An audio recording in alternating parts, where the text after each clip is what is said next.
এটি পরাজয় ছিল, এটি সব ছিল, কিন্তু নবী মুস্তাফা খানদানের সঙ্গে গাদ্দারি করেছিল। কথা বুঝতে পারছেন না? নবী পাক সাল্লাল্লাহু আলাইহি ওয়াসাল্লাম তাফসীরে রুহুল বায়ানের মধ্যে বলেছেন, মান সালামা আহলে বাইতি, যারা নবীর খানদানের সঙ্গে দুশমনি করবে, খোঁজ রাখবে, হাসাদ রাখবে, হুরমাতুল জান্নাহ, বলছে জান্নাত পাওয়া মানের কথা, জান্নাতে খোঁজ পাওয়া হারাম করে দিয়েছে। সুবহানাল্লাহ।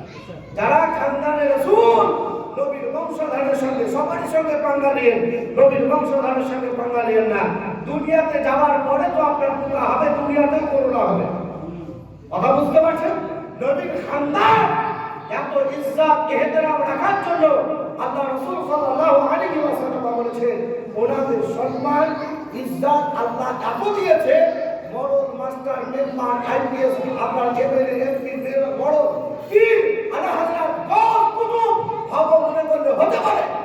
इबादत करनी है, इबादत और रियासत के जरिए से हो सकता है। अगर कोई सैयद बनना चाहता है कभी नहीं हो सकता है।